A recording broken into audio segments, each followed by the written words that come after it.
Okey. Ya. FB dah live dah. Live. Okey. Okey. Kita sedang menunggu lintas langsung dengan RTM dengan bernama TV. Okey.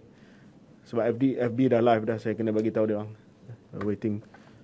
Assalamualaikum warahmatullahi wabarakatuh. Salam keluarga Malaysia, salam sihat sejahtera. Bersama dengan saya Yang Bahagia Tan Sri Dr. Noor Hisham Abdullah, Ketua Pengarah Kesihatan Malaysia. Semalam Yang Amat Berhormat Perdana Menteri telah umumkan pada 1 hari bulan April kita akan beralih ke fasa peralihan ke endemik, dan juga telah mengumumkan beberapa kelonggaran berkaitan dengan SOP di Malaysia dan juga pembukaan sempadan antarabangsa. Hari ini saya ingin perincikan beberapa perkara. Yang pertamanya adalah keadaan COVID dan keadaan pandemik pada hari ini yang memungkinkan Kementerian Kesihatan memberi syur kepada jemaah menteri untuk kita beralih ke fasa endemik bermula 1 hari bulan April. Dan yang keduanya adalah berkenaan dengan hala tuju dan juga komunikasi penting yang perlu kita sampaikan kepada masyarakat umum berkenaan dengan bagaimana kita harus belajar hidup dengan COVID-19. Pertama, saya ingin menyatakan bahawa kita dalam fasa peralihan ke endemik mesti juga beralih dari segi pengurusan pandemik COVID-19 ini daripada banyak bergantung kepada intervensi kerajaan. Intervensi kerajaan iaitu SOP, undang-undang di bawah Akta 342 dan sebagainya, dan beralih daripada intervensi kerajaan kepada yang pertamanya, kerajaan yang terus prihatin dan melindungi anda. Yang kedua, solidarity community. Dan yang ketiga, tanggungjawab individu. Jadi kita bukan hanya bergantung kepada intervensi, kepada SOP, kepada undang-undang, tetapi sekarang ini kita beralih daripada government intervention to community solidarity, individual responsibility with the government that continues to care for you. Dalam soal kerajaan yang terus prihatin dan melindungi anda, saya ingin menyatakan bahawa kerajaan akan terus memberi perlindungan melalui program vaksinasi yang berterusan, terutamanya dos penggalak dan juga vaksinasi untuk kanak-kanak. Kerajaan juga akan mempertingkatkan lagi option rawatan bagi mereka yang telah dijangkiti dengan COVID-19 dengan ubat-ubatan yang baru seperti antiviral pill Paxlovid yang akan tiba pada akhir bulan ini. Kerajaan akan juga terus memantau kes-kes positif yang sedang isolasi dan sedang pulih di rumah melalui virtual CAC kita. Jadi kerajaan akan terus merawat dan akan terus melindungi rakyat walaupun kita masuk ke fasa peralihan ke endemik.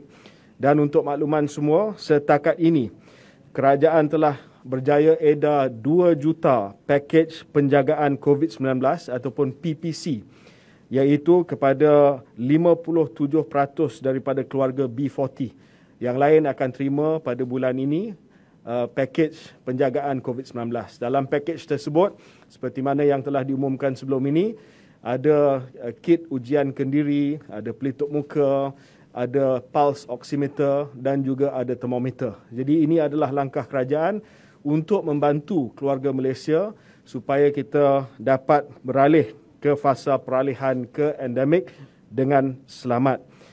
Namun demikian, kerajaan juga masih lagi ada SOP untuk mitigasi. Sebab itu, semalam kita umumkan, walaupun ada kelonggaran, tetapi mitigasi masih lagi ada dalam bentuk pelitup muka yang perlu dipakai, dalam bentuk pengudaraan yang baik yang perlu diadakan di dalam bangunan, dan juga kebersihan peribadi yang perlu kita utamakan, dan juga penjarakan fizikal yang munasabah yang boleh dilaksanakan.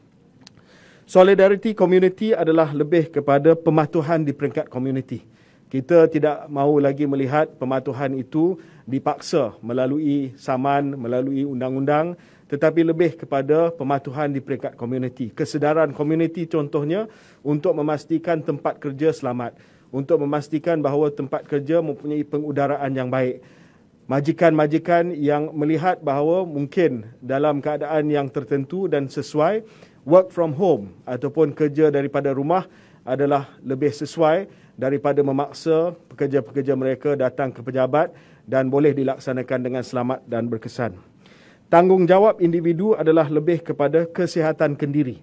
Untuk kita sentiasa memantau kesihatan kendiri kita, untuk kita patuh dengan National Testing Strategy yang menyatakan bahawa ujian perlu dibuat sekiranya kita mengalami gejala ataupun kita akan menghadiri majlis yang ada ramai orang, dan juga kita patuh dengan TRIS, Test, Report, Inform, Isolate dan Seek Help. Ini menjadi amalan peribadi kita, dan juga pemakaian pelitup muka yang berkualiti tinggi. Dalam pakej pakej perlindungan COVID-19 yang kita hantar kepada semua B40 keluarga Malaysia, ada juga pelitup muka yang boleh diguna pakai. Jadi ini adalah lebih kepada individual responsibility yang kita mengharapkan daripada keluarga Malaysia dalam kita masuk fasa peralihan ke endemik. Fasa peralihan ke endemik ini adalah amat penting kerana seperti mana yang disebutkan oleh Yang Amat Berhormat Perdana Menteri semalam, ini merupakan exit strategi yang penting untuk membolehkan kita kembali hidup kepada kehidupan yang hampir normal, ya, hampir normal. Sebab itu kita tak sebut ini endemik, ini peralihan ke endemik. Kita masih lagi ada pelitup muka, ada SOP-SOP tertentu untuk pengembara dan sebagainya. Sehingga 7 hari bulan Mac, kadar vaksinasi lengkap bagi populasi dewasa kita adalah hampir 99%.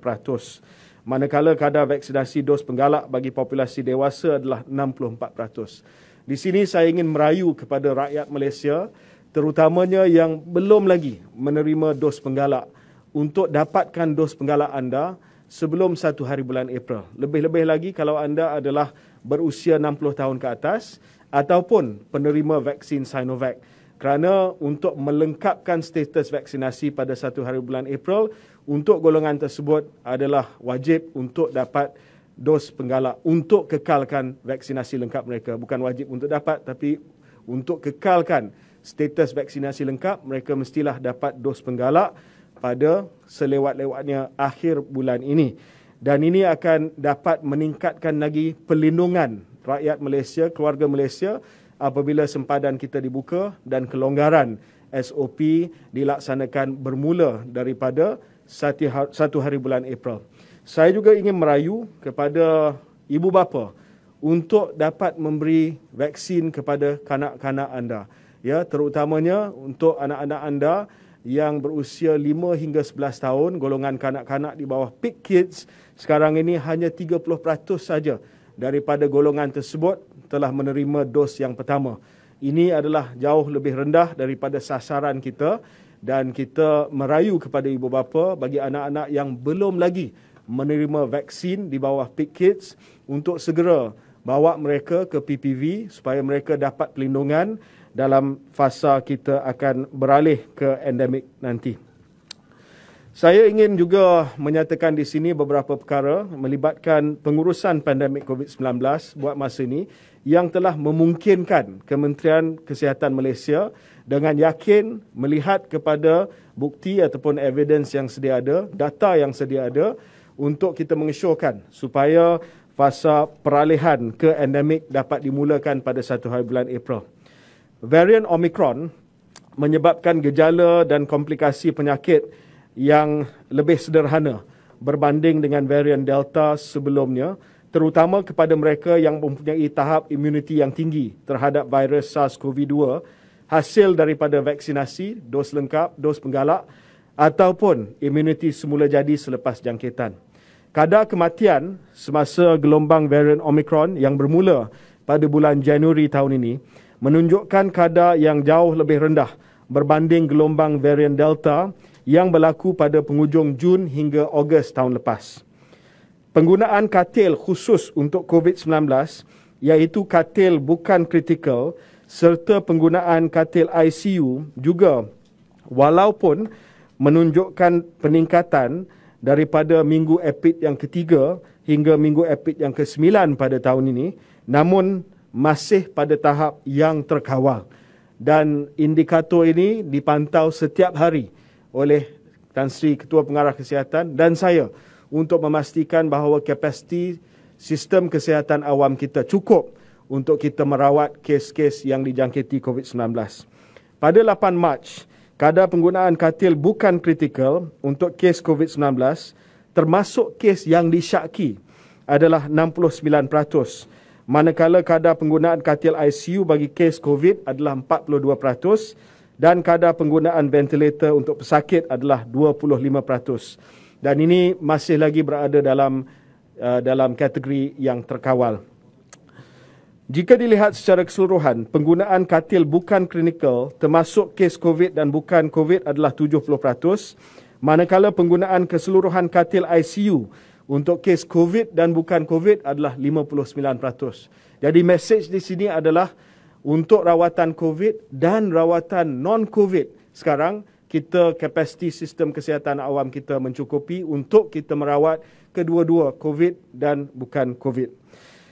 Ini adalah apa yang kita lihat kepada hari ini adalah kesan decoupling yang saya sebut sebelum ini, di mana dibandingkan situasi varian Omicron dengan kemuncak Delta pada tahun lepas, kenaikan secara mendadak bagi jumlah kes COVID-19 harian tidak diikuti dengan kenaikan mendadak bagi kemasukan ke hospital, penggunaan ICU, penggunaan alat bantuan pernafasan maupun kes kematian disebabkan COVID-19.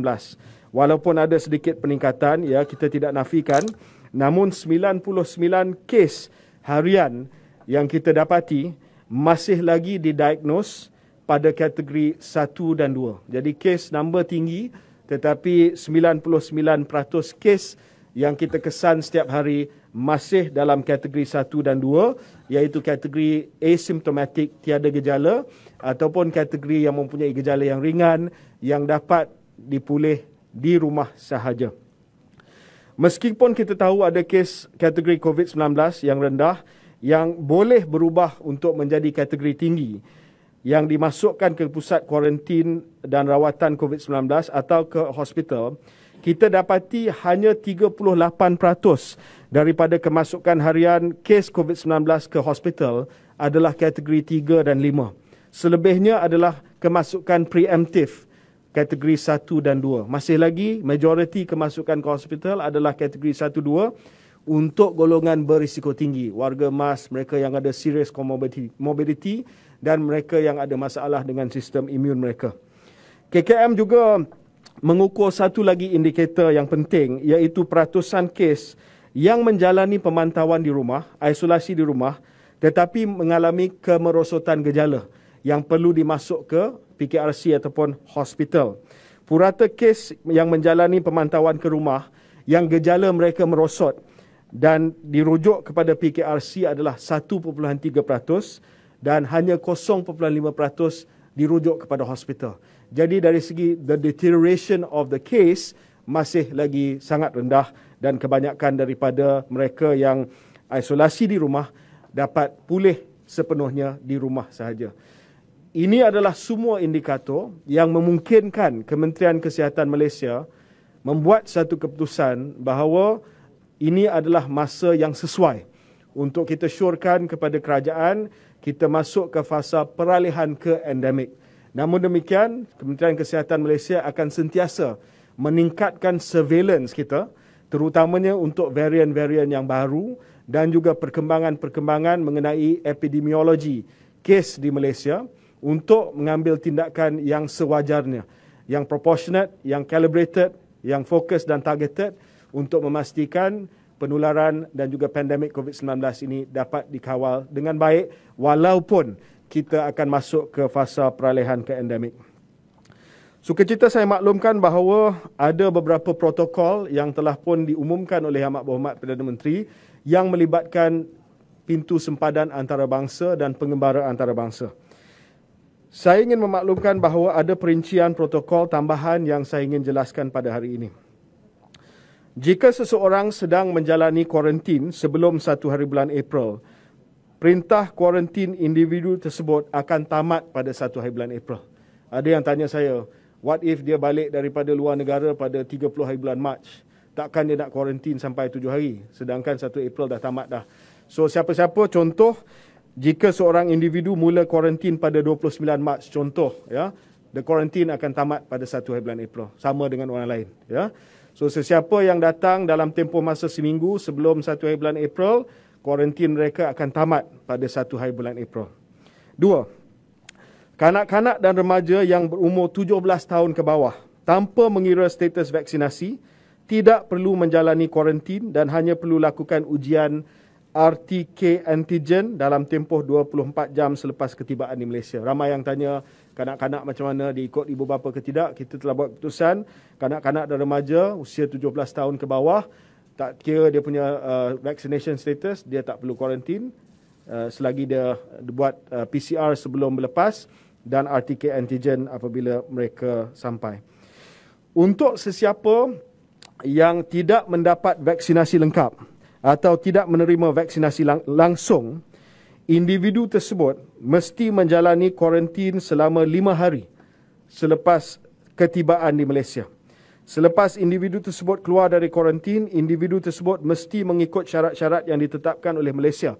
Sebagai contoh, kalau tidak lengkap vaksinasi, tak boleh dine in di restoran dan sehingga mereka dapat vaksinasi yang lengkap.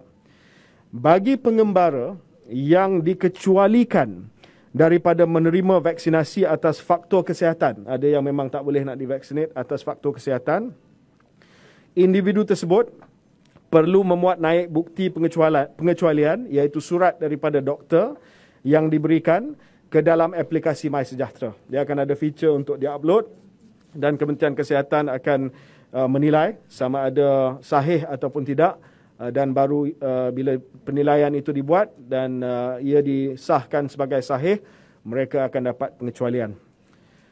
Saya juga ingin memaklumkan bahawa protokol pengembara untuk sempadan darat akan kita umumkan pada minggu depan. Ini berbeza sedikit, memerlukan sedikit perincian, sebab untuk sempadan darat kita kena bezakan antara pengembara, mereka yang datang untuk pelancongan dan sebagainya, dan kumpulan yang berulang-alik ataupun periodic commuters.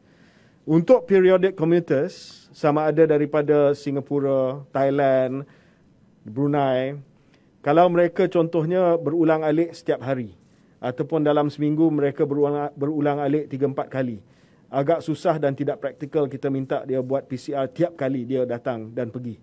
Sebab itu saya sedang bincang perkara ini bukan hanya dengan negara-negara jiran yang ada sempadan dengan kita, tetapi juga dengan negeri-negeri di Malaysia yang ada sempadan darat untuk kita mendapat satu persetujuan yang satu, menjaga kepentingan kesihatan awam, dan yang kedua, memudahkan perjalanan darat untuk periodic commuters ataupun mereka yang berulang-alik secara regular, ya, secara berterusan.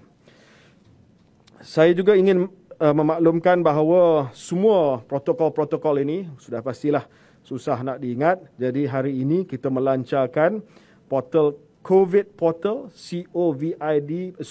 COVID Protocol, COVID.moh.gov.my, ya. Jadi semua protokol yang terlibat dengan kesihatan dan juga pengembara yang masuk ada di protokol di portal covidprotocol.moh.gov.my, ya, dan kita akan kemas kini dari masa ke semasa untuk keselesaan dan juga untuk pemahaman masyarakat sama ada di Malaysia ataupun daripada luar negara.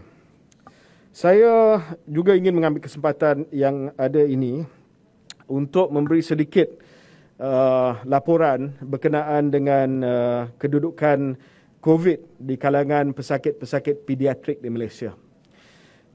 Seperti mana yang kita sedia maklum, kanak-kanak mengalami risiko yang lebih rendah untuk jangkitan varian COVID-19 berbanding dengan kanak-kanak mengalami risiko yang lebih tinggi untuk jangkitan varian Omicron berbanding dengan varian sebelum ini. Ini adalah kerana kanak-kanak bawah usia 11 tahun dan ke bawah amat terdedah serta belum mendapat perlindungan yang sewajarnya berbanding dengan dewasa yang telah mendapat vaksinasi. Kanak-kanak bawah usia 11 tahun, only 30% yang vaccinated. Yang kedua, mereka juga dalam istilah penyakit berjangkit, naif. Sebab sewaktu PKP, kanak-kanak tak keluar. Jadi mereka tak terdedah kepada natural immunity. Sekarang mereka balik ke sekolah dan terdedah for first time kepada SARS-CoV-2. So dia dah lah tak ada vaksinasi punya immunity, natural immunity pun tak ada. Dia naif, COVID naif. Risiko jangkitan varian Omicron meningkat sekiranya kanak-kanak tersebut mempunyai comorbidity atau tergolong dalam kumpulan kanak-kanak yang berisiko tinggi ataupun immunocompromised yang ada penyakit paru-paru kronik, jantung, lemah sistem imun badan, kencing manis, sedang menjalani rawatan menggunakan steroid seperti pesakit autoimun dan transplant, kanser, asma dan obesiti. So ini kumpulan kanak-kanak yang perlu kita jaga. Selain itu, jangkitan varian Omicron juga menunjukkan gejala lain seperti cirit-birit, muntah, dehidrasi dan demam sawan walaupun kategori jangkitan adalah rendah. Varian Omicron juga menyebabkan keadaan penyakit sedia ada menjadi lebih teruk. Sebagai contoh, pesakit kanak-kanak asma yang mengidap asma akan mengalami semput yang teruk walaupun kategori jangkitan COVID-19 adalah rendah. Ini adalah data yang terkini daripada pakar pediatrik kita di KKM. Situasi semasa jangkitan COVID-19 di kalangan kanak-kanak amat membimbangkan dengan varian Omicron. Jumlah keseluruhan bilangan kanak-kanak usia baru lahir hingga 11 tahun yang dijangkiti COVID-19 menunjukkan peningkatan dari tahun 2020, 7,730 kepada 379,245 pada tahun 2021.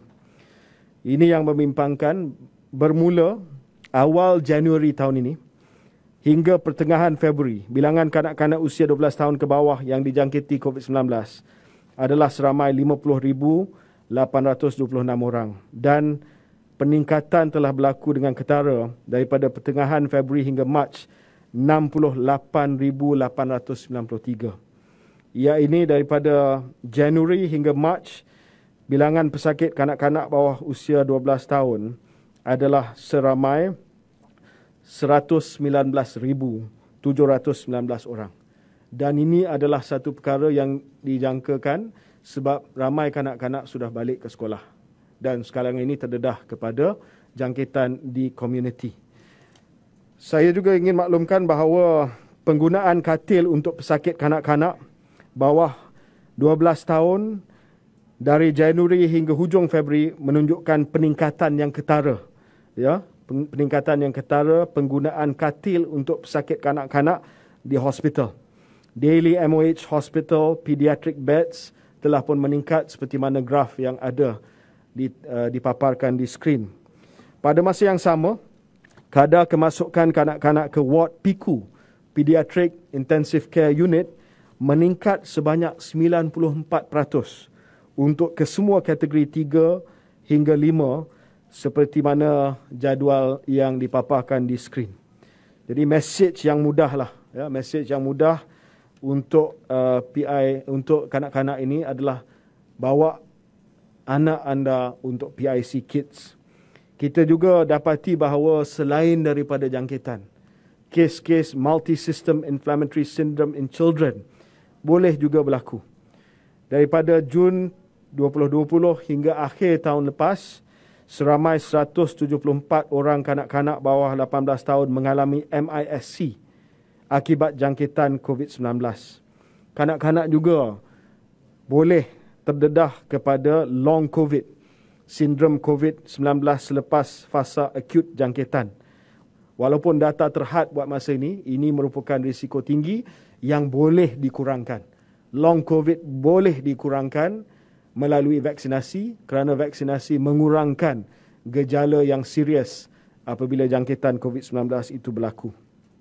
Seperti mana yang saya sebutkan tadi, saya sedih sebab vaksinasi COVID bagi kanak-kanak 5 hingga 11 tahun baru mencecah 30% sahaja.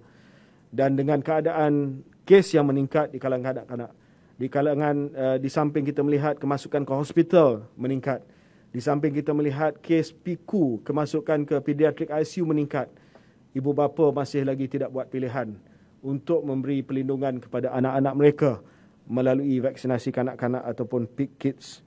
Saya rasa masa untuk tunggu dan lihat ni dah tamat dah, ya. Kita dah mula PIK Kids semenjak lebih daripada sebulan dan kita melihat bahawa vaksinasi ini selamat, vaksinasi ini memberi perlindungan kepada gejala yang paling serius, iaitu kemasukan ke hospital, ICU dan juga kematian. Jadi saya sekali lagi merayu kepada ibu bapa, jangan buang masa, bawa anak anda untuk mendapatkan vaksinasi di bawah PIK Kids. Okey, terima kasih. Itu saja setakat ini hari ini perincian berkenaan dengan pengumuman daripada Yang Amat Berhormat Perdana Menteri semalam. Saya buka untuk soalan, sila. Assalamualaikum YB, saya Syamsah daripada Bernama. Saya ada 2 soalan. Satu mengenai proses peralihan ke endemik tadi. Adakah ianya bersifat dinamik? Maknanya bila keadaan menjadi teruk, na'udzubillah, kita tak minta, adakah ia akan disemak semula ataupun akan ditarik semula, contohnya pembukaan sepadan. Dan soalan kedua saya mengenai PC Kids tadi. Oleh kerana yang mengambil vaksin itu 30% saja, apakah usaha kementerian untuk meningkatkan ataupun menggalakkan ibu bapa untuk menghantar anak pergi vaksin? Mungkin ada program outreach dan sebagainya. Terima kasih. Ya, untuk fasa peralihan ke endemik, setiap negara berharap bahawa peralihan ini adalah sehala. Maksudnya kita tak patah ke belakang. Tetapi sebagai Kementerian Kesihatan yang mengamalkan dasar kawalan penyakit berjangkit yang selamat dan menjaga kesihatan awam, kita mestilah bersedia untuk apa saja kemungkinan. Salah satu perkara yang saya telah menasihati Jemaah Menteri adalah sekiranya muncul varian yang baru, yang lebih ganas daripada Omicron. Sekiranya muncul varian baru, bukan saja Malaysia, tetapi negara-negara lain pun mesti kaji semula protokol pembukaan mereka. Tetapi setakat ini, dengan maklumat yang sedia ada, dengan data dan surveillance yang ada pada kita yakin bahawa peralihan ini adalah sehala.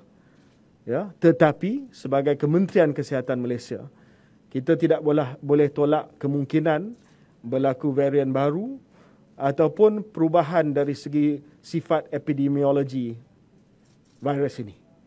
So kalau sekiranya contoh, ya, kita sudah sampai tahap di mana sistem kesihatan kita lumpuh, kita akan mengsyorkan kepada kerajaan langkah-langkah tertentu. Tapi setakat ini kita masih lagi melihat bahawa transisi ini boleh diteruskan. But we will always continue to step up surveillance dan juga melihat kepada perkembangan dan data daripada negara lain, kemunculan varian baru dan sebagainya. Yang ini memang sedang dipantau dengan rapi oleh Institut Pendidikan Nasional ataupun National Institutes of Health. Untuk PIK Kids, kita telah mewujudkan booth PIK Kids di klinik pediatrik atau mana-mana lokasi yang sesuai di hospital. Jadi pakar pediatrik atau pegawai perubatan yang berpengalaman akan memberi penerangan kepada ibu bapa berkenaan dengan manfaat vaksin COVID-19 bagi menjawab sebarang kemusykilan ataupun kerisauan. Jadi kita akan ada booth yang boleh menjawab soalan lazim. Semua hospital negeri dan hospital berpakar meja telah mengadakan kempen Jom Vaksin at Hospital KKM bermula 28 Februari bersempena cuti sekolah. Jadi kita tengah push sempena dengan cuti sekolah ini. Kita juga telah mengenal pasti pesakit yang sesuai dan menghantar kepada penyelaras MySejahtera Negeri bagi memberi temujanji kepada pesakit pediatrik. Jadi data pesakit pediatrik yang ada komorbid, yang ada masalah immunocompromised dan sebagainya, kita dah hantar kepada penyelaras MySejahtera untuk kita push appointment kepada mereka. Ya. Kita juga menggunakan pendekatan opportunistic.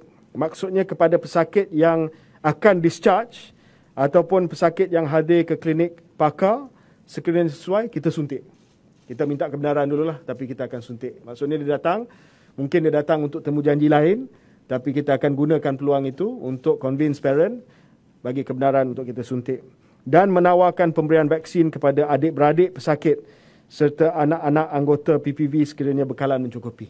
So kalau dia datang, adik-beradik dia belum daftar lagi, kita bagi sekali lah untuk mereka yang datang ke hospital. Saya nak maklumkan bahawa setakat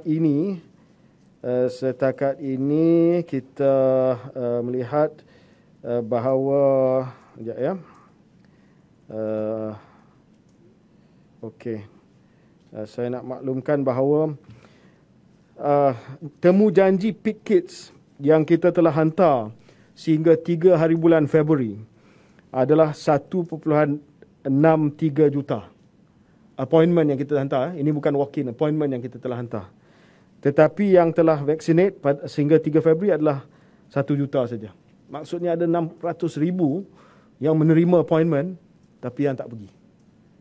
So kita kena terus buat kempen untuk menggalakkan ibu bapa yakin dengan vaksin. Vaksin itu selamat dan vaksin itu boleh melindungi anak saya daripada kesan buruk COVID-19.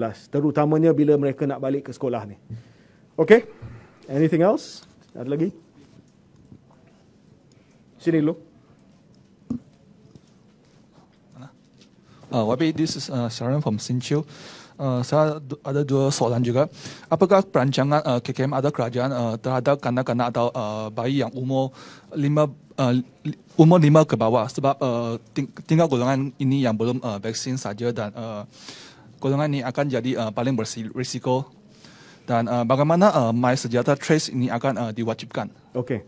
Untuk golongan kanak-kanak usia 5 tahun ke bawah, kita harap bahawa akan ada bukti-bukti daripada ujian klinikal yang boleh dikemukakan supaya pihak berkuasa dadah kebangsaan dapat menilai.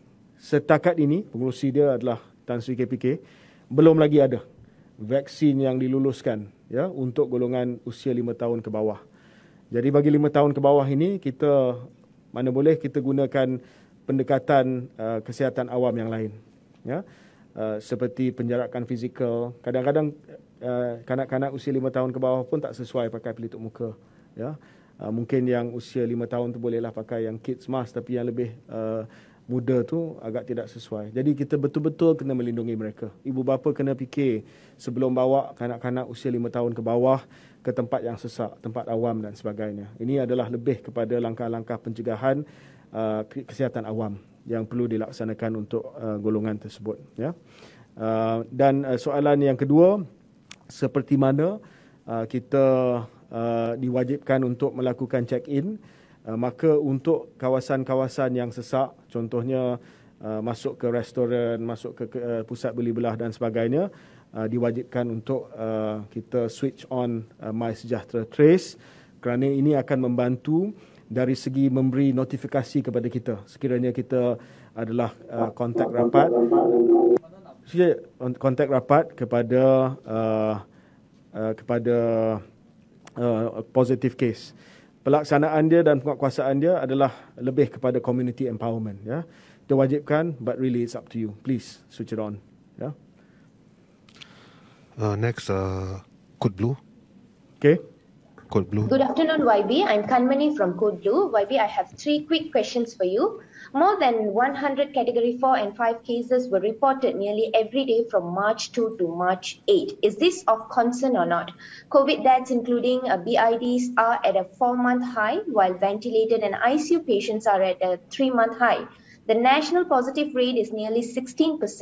Are these indicators appropriate for reopening, even as we haven't passed our epidemic peak yet, YB? And will you reopen pubs, bars, and Hold on, nightclubs? one at a time. You see, Okay. first of all, you talk about the fact that their deaths are increasing. the positivity rate is increasing, and then you want pubs to open. You make up your mind, like Code Blue, what do you want? Yeah. I mean, you're advocating for opening nightclubs and all that. At the same time, you're complaining about, opening during the fact that our epidemiological curve has not turned yet. You have to be consistent. Clarity of thought is important, yeah, even for journalists.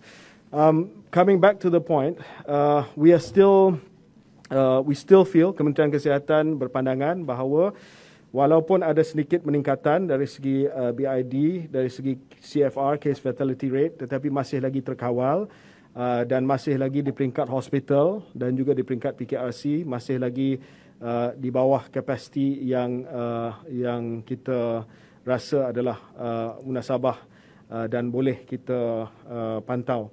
Dari segi jumlah kematian, saya ingin memaklumkan bahawa kita telah melihat kes kematian yang meningkat dan didapati bahawa hanya 12% saja yang telah mendapat booster dose. So sangat penting untuk kita meningkatkan liputan dos penggalak supaya kita dapat melindungi. Case fatality rate kita usia 80 tahun ke atas adalah 7%. 7%, ya. Jadi sangat tinggi bagi mereka yang usia 80 tahun ke atas, dan 91% ada comorbidity. 61% adalah hypertension. So, apa yang saya maksudkan di sini adalah kita tahu kes-kes kematian ni apakah ciri-ciri pesakit yang meninggal dunia. Sebab itu kita akan ada langkah-langkah tertentu untuk meningkatkan kesedaran orang ramai, terutamanya ahli keluarga yang mempunyai ahli keluarga yang ada ciri-ciri tersebut, supaya bawa mereka untuk dapat rawatan secepat mungkin.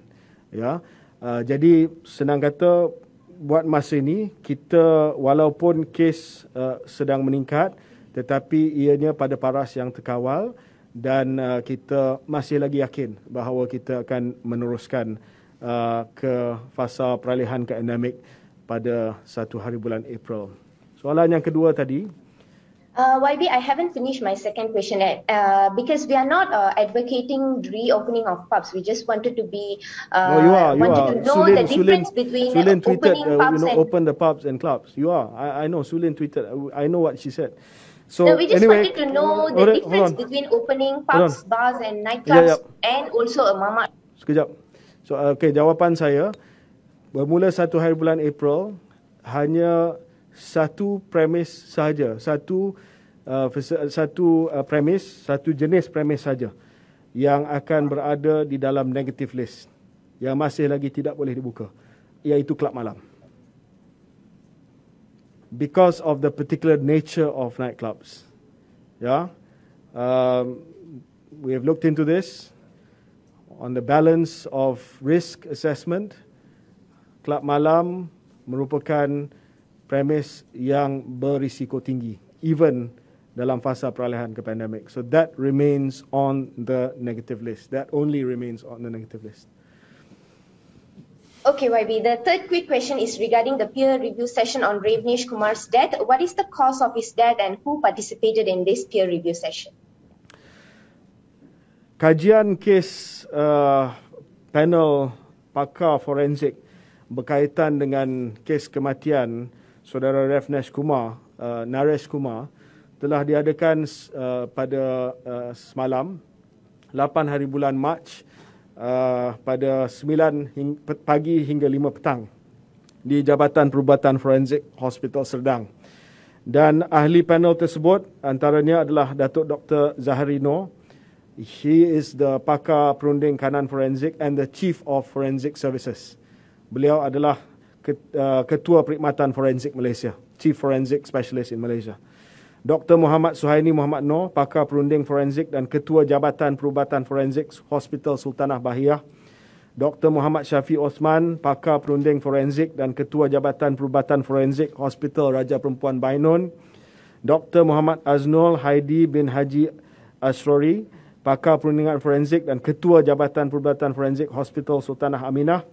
Dan Dr. Khairul Anwar bin Zainun, pakar perunding forensik dan Ketua Jabatan Perubatan Forensik Hospital Serdang, telah mengkaji dan telah mengkaji semula kes yang telah disediakan oleh Dr. Emizam Muhammadon, pakar perubatan forensik Hospital Serdang, dan mereka telah keluarkan konsensus opinion, dan pada pukul 2:30 petang ini laporan ini akan diserahkan kepada ibu bapa saudara Revnesh Kumar, kepada Encik Naresh Kumar dan juga isteri beliau. Okay, thank you, YB. That's all from me. Thank you.